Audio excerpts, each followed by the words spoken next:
Buenos días, buenas tardes o buenas noches, dependiendo de cuándo vean esta plática en video. Mi nombre es Jacobo Espinosa Hilario, soy alumno de la carrera de Derecho Estratégico de la Universidad Nacional Comunitaria y también participo en otros colectivos de agua, medio ambiente y cambio climático. En esta ocasión vamos a continuar con la plática sobre derecho al agua y conservación de cuenca hidrográfica. Esta es la primera parte de este nuevo tema, pero pues son varios videos sobre el derecho estratégico.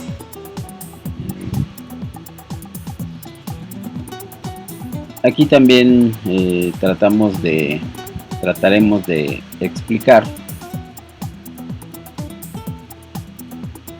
cuáles son algunas recomendaciones, cuál es el diagnóstico que se hizo en la región de los volcanes, primeramente en la cuenca del Valle de México. Este primer video se enfocará más hacia la cuenca del Valle de México.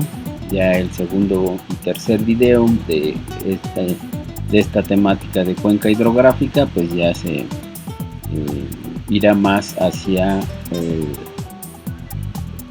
ejemplos de buenas prácticas y planes que se están haciendo en la región de los volcanes. También decirles que pues como parte de la difusión, aquí hicimos una publicación que se llama Ilumina tu Cuenca, que va dirigido a niños para que entiendan cómo funciona una cuenca hidrográfica.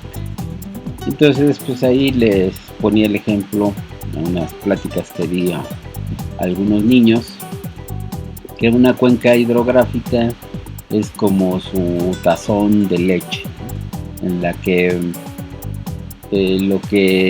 cuando llueve, lo que cae en su tazón es una cuenca, ¿no? Y lo que cae fuera del tazón ya le pertenece a otra cuenca, pero que al final, más bien al fondo de ese tazón, pues le llegaba alguna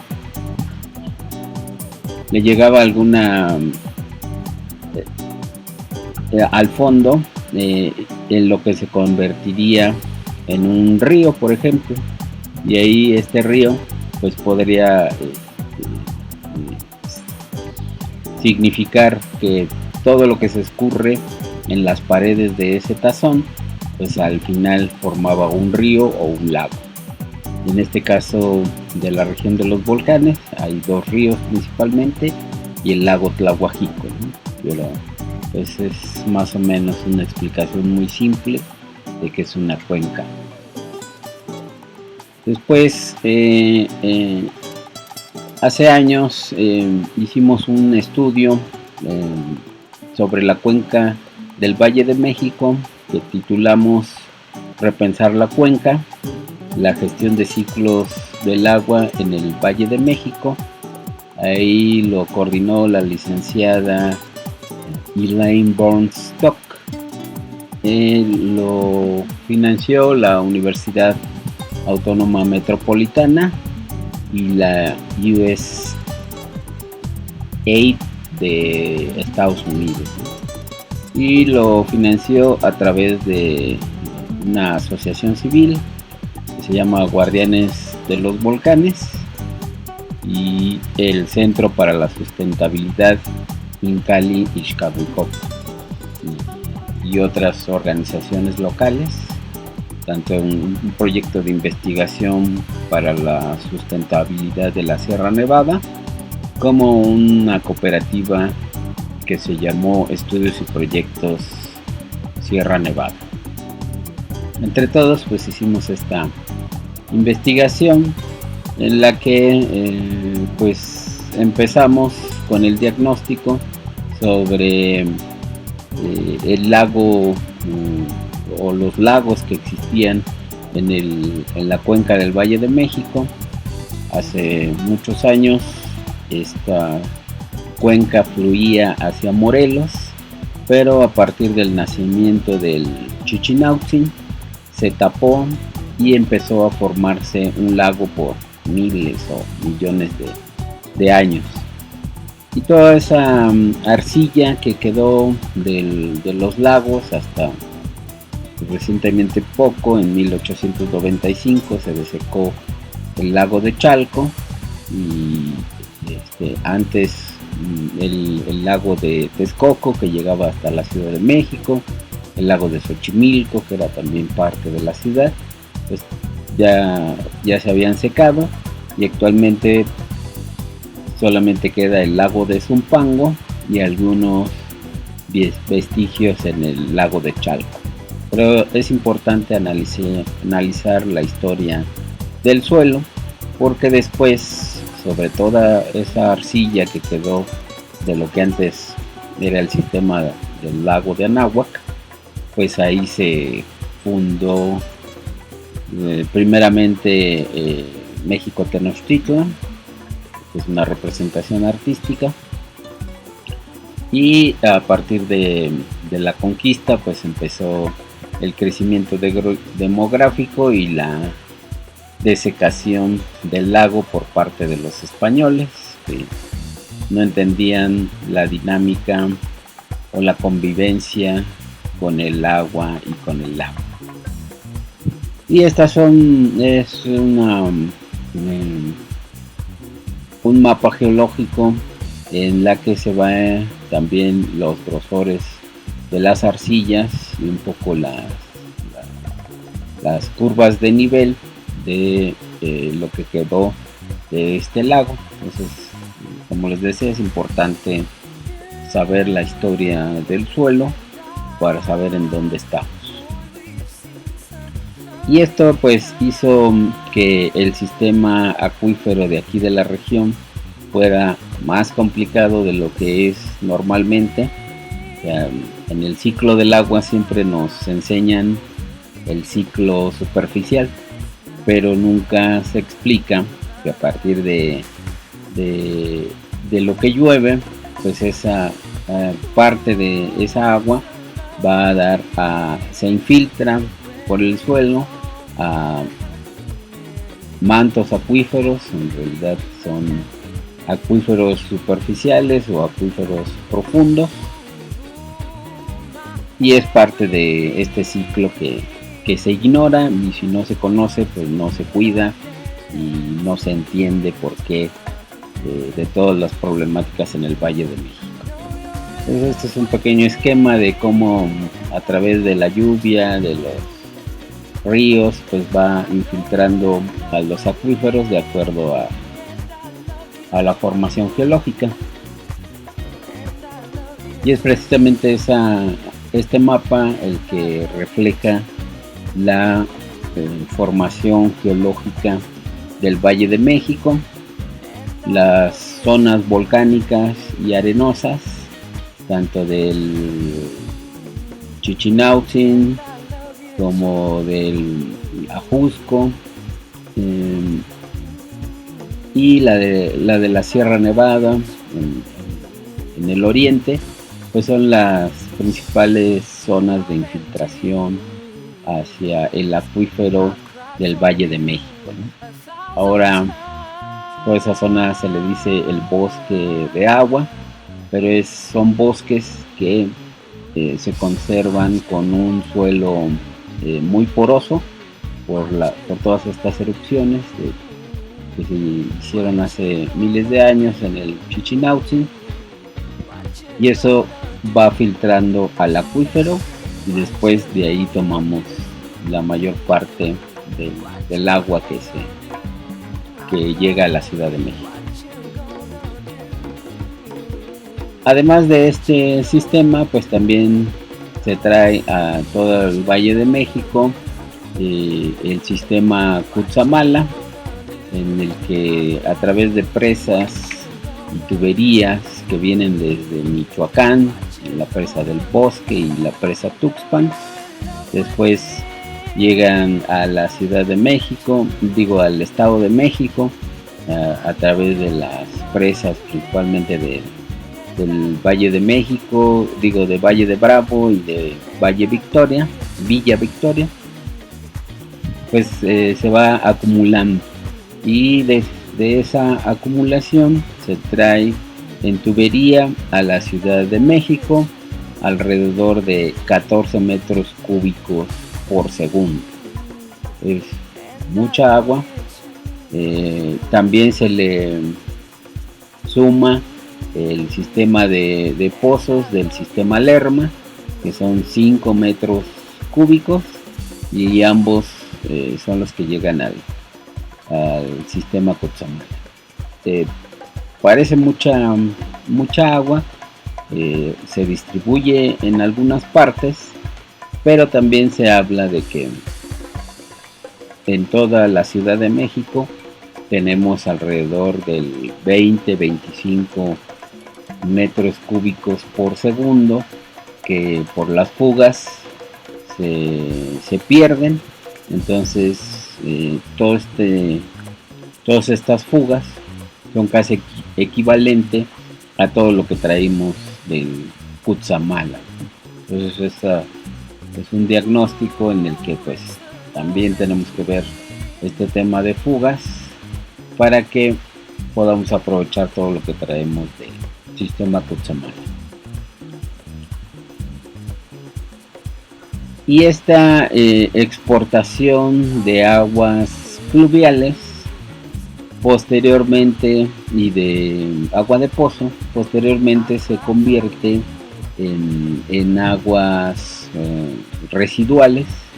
No hay drenajes separados, todo lo que llueve se mezcla con el drenaje de las casas, de las industrias, y se trata de sacar hacia, como se ha hecho desde hace 400 años, hacia el norte de la Ciudad de México, y se hace a través de obras gigantes, bombeo de toda esta agua de drenaje. Entonces, de la parte más baja de la Ciudad de México, que es el centro y el oriente, alrededor de Tláhuac, en los alrededores de Tláhuac, que son las partes más bajas que hay, se tiene que bombear poco a poco. Se avanza unos kilómetros en tubo, luego se bombea, se avanza otros kilómetros en canales, luego se bombea, y así se va traspaleando, y casi sube 1 kilómetro de diferencia entre las partes más bajas hasta la sierra que tenía que salir, y de ahí hacia el norte. Entonces, como se tenía que bombear mucho, se construyó una serie de túneles. Primero pues fue el Tajo de Nochistongo, que atravesaba ese cerro. Después fue el Gran Canal, que era una tubería. Como no fue suficiente ninguno de los dos, se tuvo que construir el túnel emisor Oriente, y todo eso va hacia Hidalgo.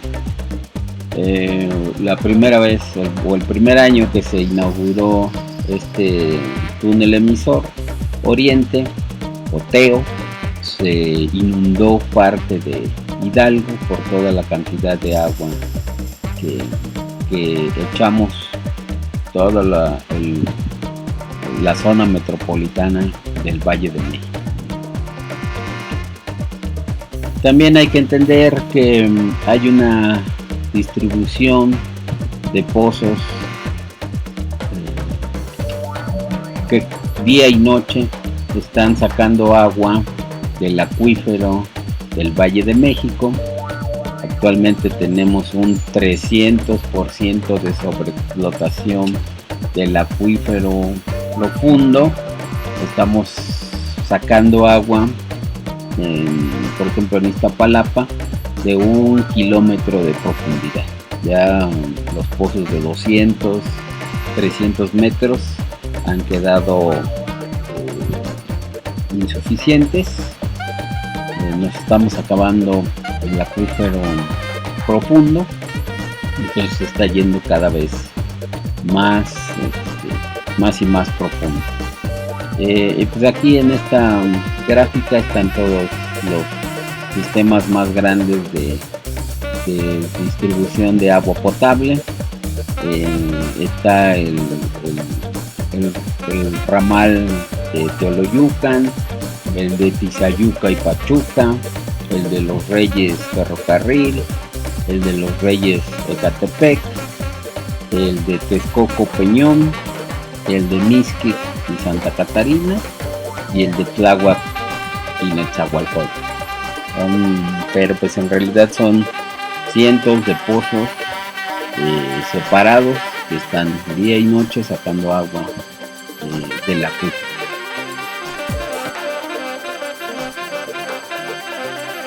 Lo anterior nos da un balance negativo en el balance del agua de la cuenca del Valle de México, que aquí el balance se obtiene sumando lo que cae de lluvia, lo que viene del sistema Lerma, del sistema Cutzamala, de ríos y manantiales, y de la extracción del acuífero. A toda esa agua que se aporta hay que quitarle la que se evapora, que es la mayoría, la que se infiltra al acuífero, y los usos que se tienen en el Valle de México. La mayoría se lo lleva el uso público urbano, después las unidades y distritos de riego agrícola, y además las industrias que hay. Entonces, de estos balances, pues ahí es donde tenemos casi un 300% de déficit, en el que todo lo que llueve y se infiltra no es suficiente a lo que le sacamos. Le sacamos 3 veces más de lo que se infiltra a los acuíferos.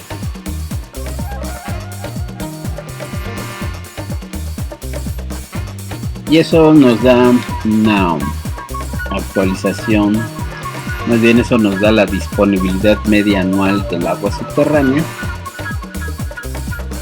Y recientemente, alrededor de 5 años, tenemos el resultado oficial de la actualización de la disponibilidad de agua de los 653 acuíferos del país. Y aquí la región administrativa Aguas del Valle de México, que es la Ciudad de México, el Estado de México, una parte de Hidalgo y una pequeña parte de Tlaxcala. Eso finalmente nos da un déficit en cifras oficiales.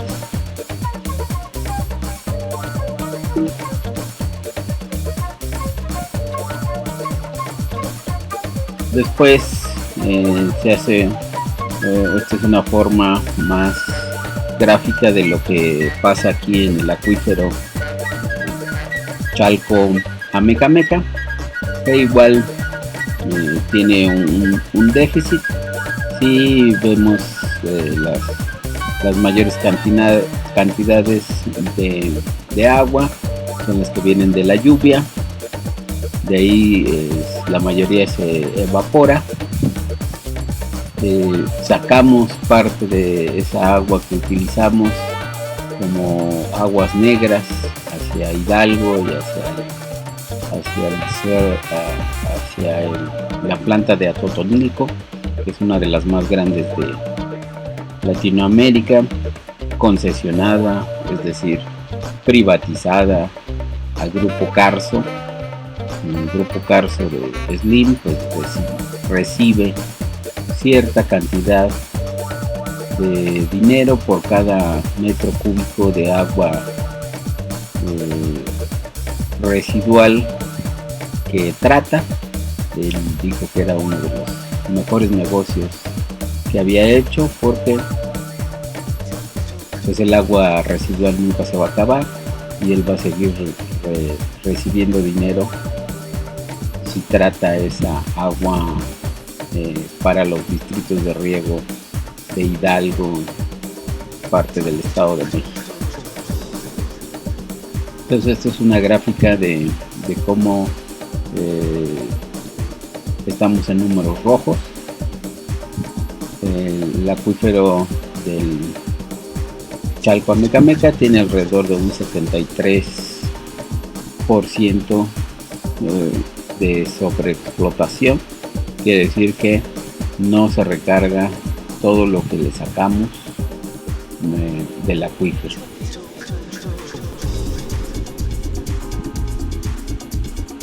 Este es un mapa de cómo ha estado avanzando la mancha urbana desde hace 400, casi 500 años, en la que pues los puntos más al centro, blancos y amarillos, es el México antiguo. Después fue creciendo en los 60s y 80s la parte anaranjado, y finalmente en los últimos años las partes guindas ya han estado conurbando todos esos puntos que antes, o esos centros de población que antes estaban separados.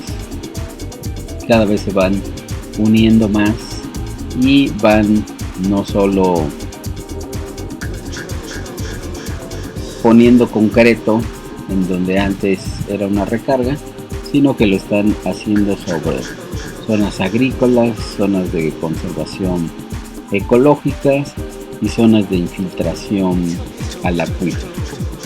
Es decir, es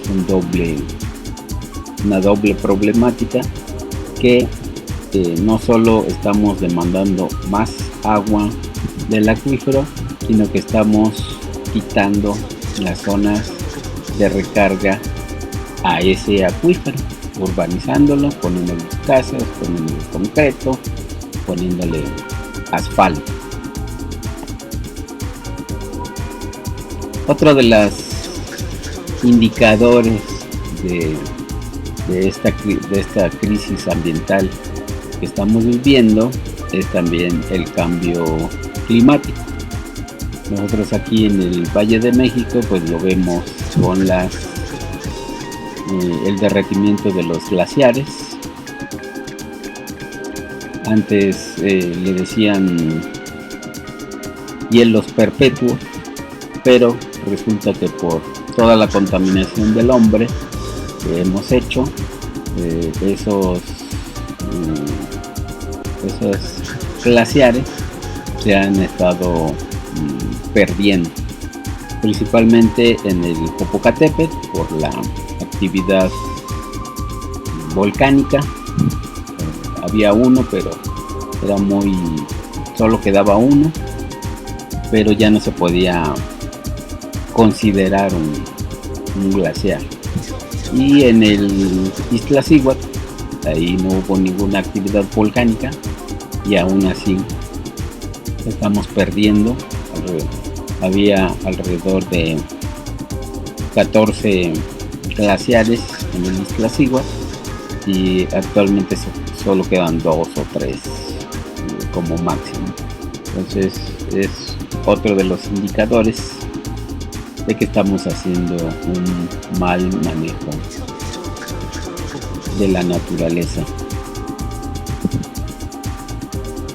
Y esto también se ve reflejado en las inundaciones, principalmente al oriente de la zona metropolitana del Valle de México, concretamente en Chalco, Valle de Chalco y una parte de Ixtapaluca.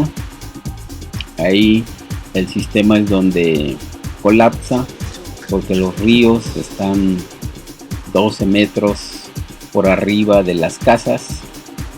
Los ríos se convirtieron en canales.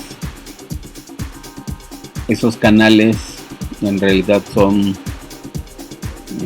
canales de tierra en el que o por los hundimientos o por los agrietamientos o por demasiada agua se desbordan e inundan con aguas residuales, no solo aguas negras de los drenajes, sino también con agua de la zona industrial. En el 2010 hicimos un peritaje de las aguas residuales y encontramos 2 o 3 elementos industriales, y uno de ellos un compuesto cancerígeno que afectó a todos los que se inundaron en Valle de Chalco principalmente, y en Los Reyes y en Nezahualcóyotl.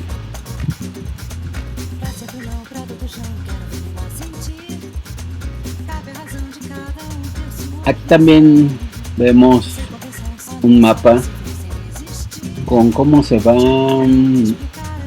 distribuyendo la dotación de agua, y vamos viendo que las zonas y delegaciones que están más cerca del sistema Cutzamala son los que tienen mayor disponibilidad de agua, ¿no? Hasta más de 600 litros por habitante al día. Y después, conforme se van alejando de este sistema, la dotación media va disminuyendo, ¿no? Hasta que llegamos a las zonas de Iztapalapa, Ecatepec, Ixtapaluca, en donde no se llega ni a 150 litros por persona al día. Entonces, entre más lejos estamos de este sistema, menos disponibilidad de agua se tiene.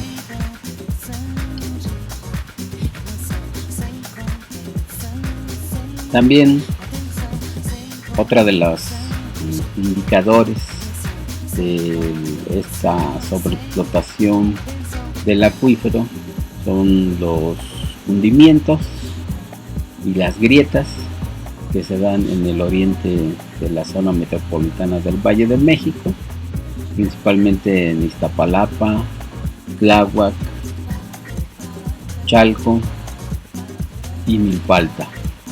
Ahí es donde se han encontrado las afectaciones más grandes, y es porque esa es una zona de transición entre suelo duro volcánico y suelo blando de lo que antes eran los lagos.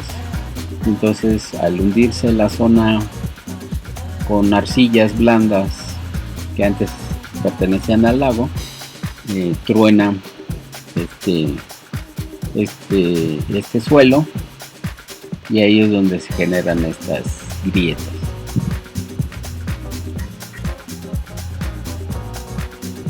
También en los últimos años este hundimiento ha generado la aparición del lago Tlahuaquico. El lago Tláhuac hace 40 años no existía, todo eso era tierra agrícola abierta al cultivo, y a partir de los 60s y 70s que se instaló un sistema emergente de 14 pozos profundos desde Mixquic hasta Santa Catarina. De ahí se empezó a hundir la región.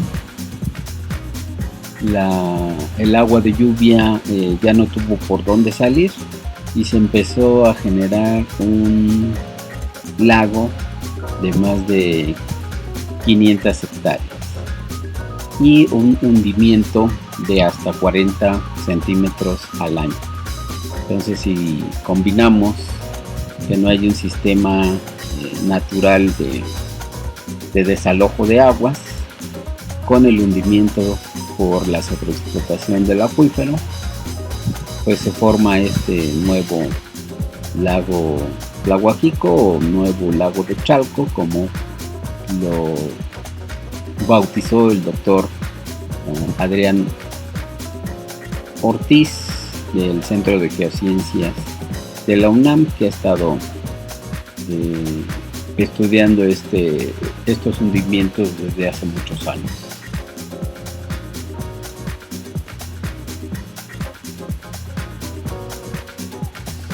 Y pues aquí lo que empezamos a ver es cómo podríamos revertir todas estas problemáticas. Entonces nosotros creemos que debe de haber soluciones basados en modelos de gestión de ciclos hidrológicos, es decir, cerrar el ciclo hidrológico en cuencas y subcuencas para que el agua, en lugar de salir y trasvasar a otra cuenca, pues se quede en la cuenca de origen. Hay que cerrar estos ciclos.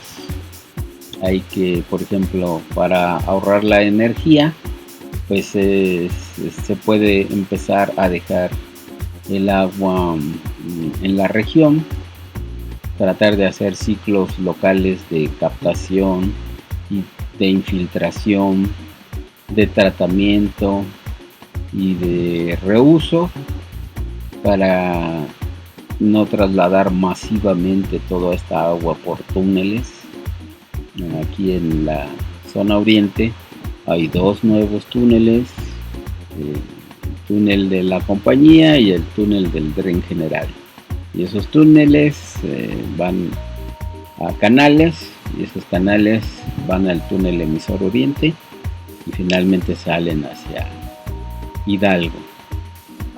Entonces todos esos costos tratar de minimizarlos utilizando el agua aquí en la región. También hay que contar,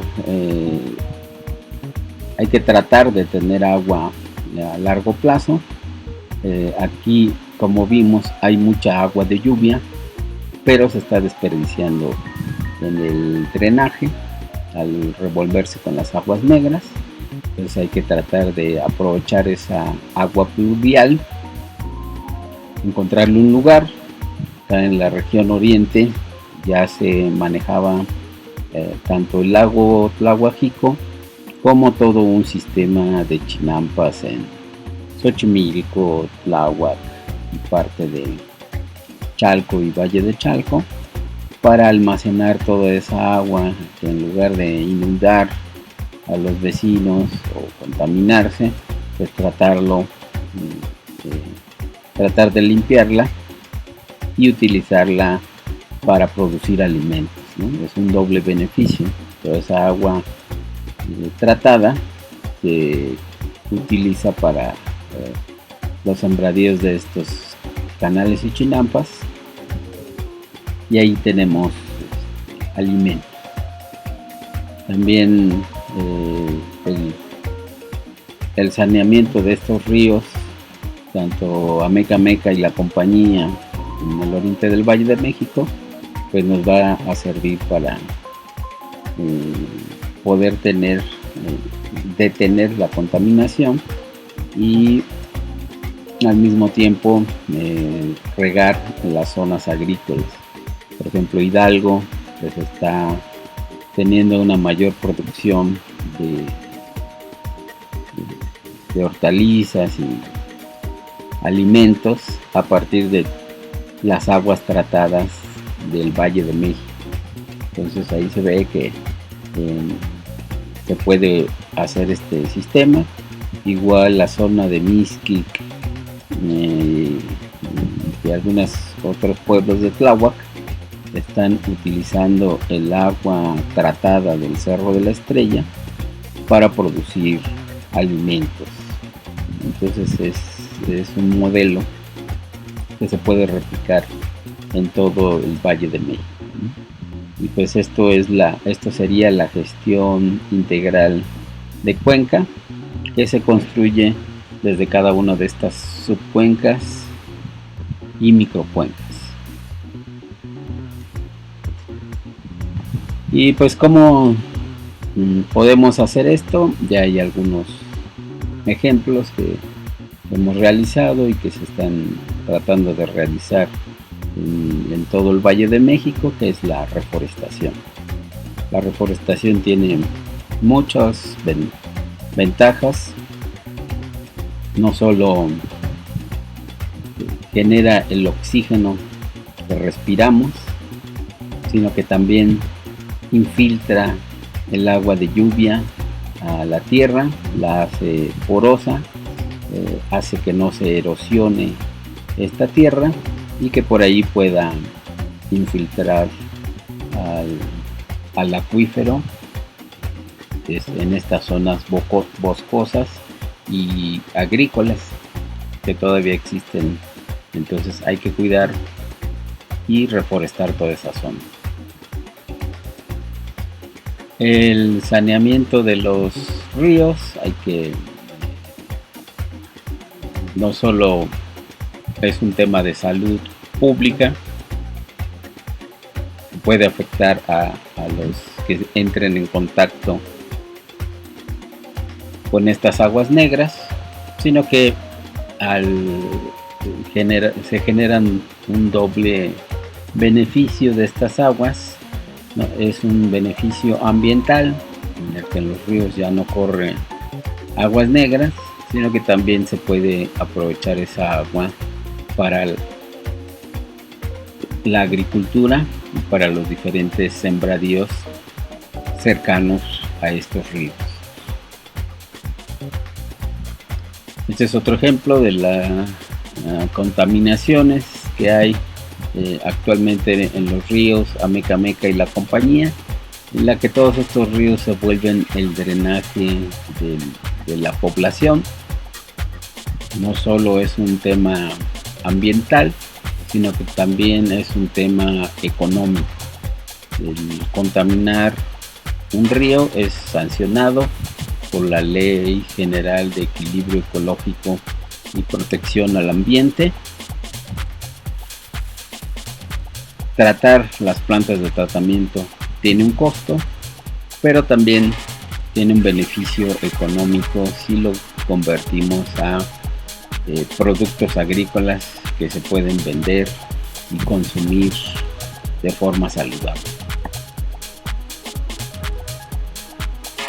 En las partes altas y medias se pueden instalar este tipo de presas de retención e infiltración de agua de lluvia. Las barrancas, en lugar de que lleven agua a las partes bajas y las inunden, pues mejor aprovecharlas en las partes altas para agua potable, en las partes medias para como aljibes, y en ambos lugares para infiltrar al acuífero. Solamente en estas zonas boscosas y agrícolas es donde podemos infiltrar al acuífero del Valle de México. No se puede en forma directa porque son arcillas de 100, 200 metros de profundidad que antes retenían el agua del lago, entonces ahora no pueden infiltrar agua. Tiene que ser a través de estas zonas boscosas y agrícolas, y aquí es donde podría entrar las presas de mampostería, las presas de gavión, los bordos de retención e infiltración de agua para que aprovechen los animales, y también infiltre al acuífero toda esa agua de lluvia.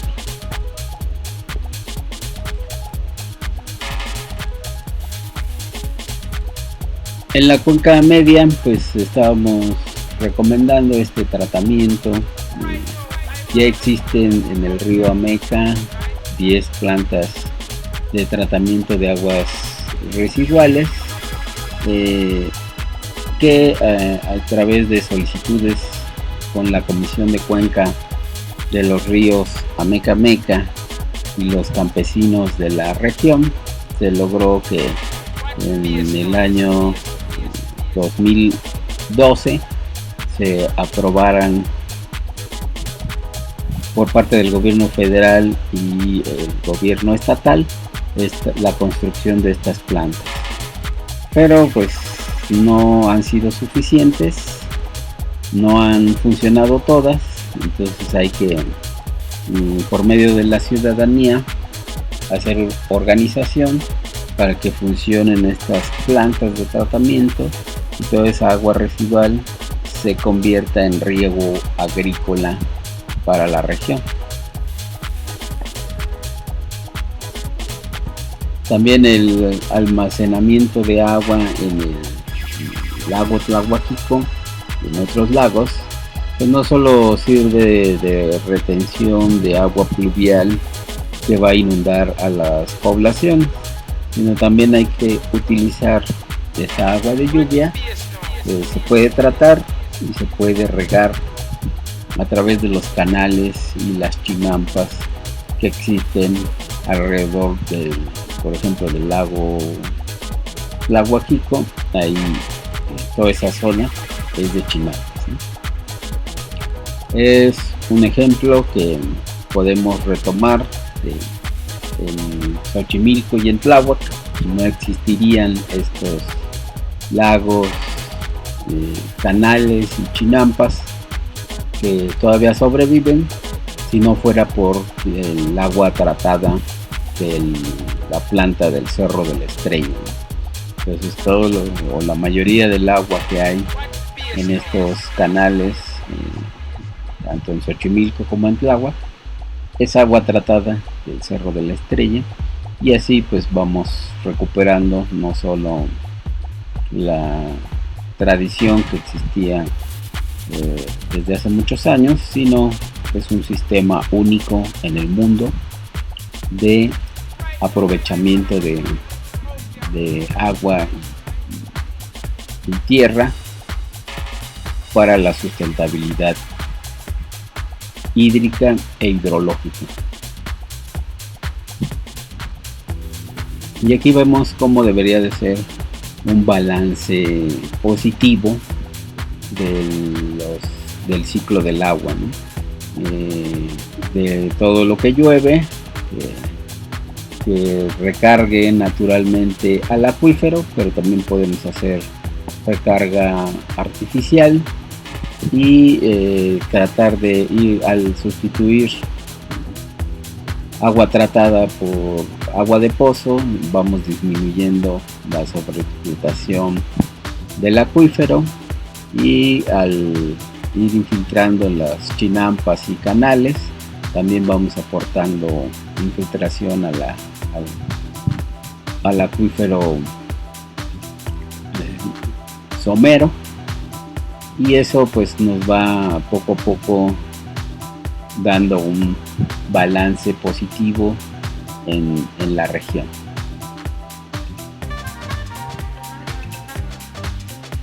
Pues en resumen, ¿cuáles serían los principios para la gestión de los ciclos hidrológicos en la Cuenca de México?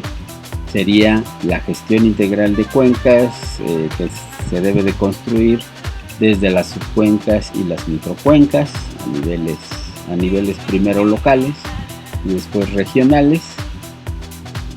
La reforestación y la vegetación de cuenca alta, esto garantiza la infiltración y previene inundaciones y asolves en la cuenca de abajo. El saneamiento debe de empezar desde arriba, evitando la contaminación del agua para que esos grandes volúmenes no afecten y beneficien en cuenca media y en cuenca baja como riego agrícola. Hay que manejar por separado el agua fluvial y las aguas residuales. Si se separa, si se almacena de alguna forma, pues tenemos mucha agua que podemos utilizar y no la estamos contaminando.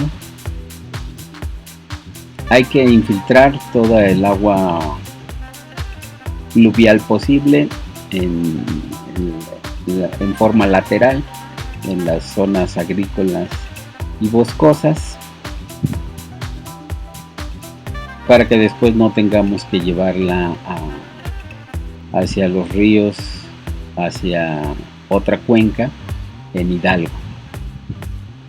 Los ciclos locales de captación y de infiltración, de tratamiento y de reuso, incluso bajan los costos del manejo del agua y los riesgos de vivir en constante riesgo de inundación. No solo es una cuestión ambiental, sino es una cuestión de protección civil. Y hay que buscar soluciones que impliquen el menor consumo de energéticos posibles. Todos esos electricidad, bombas de gasolina, pues van generando gases de efecto invernadero y eso aumenta el cambio climático, que como vimos pues tiene consecuencias sobre el Valle de México. Pues toda esta información está en el libro Repensar la Cuenca, está en la página web de la Comisión de Cuenca de los Ríos Amecameca y la compañía. Aquí tienen la dirección de la página web y las redes sociales si quieren ver este y otros videos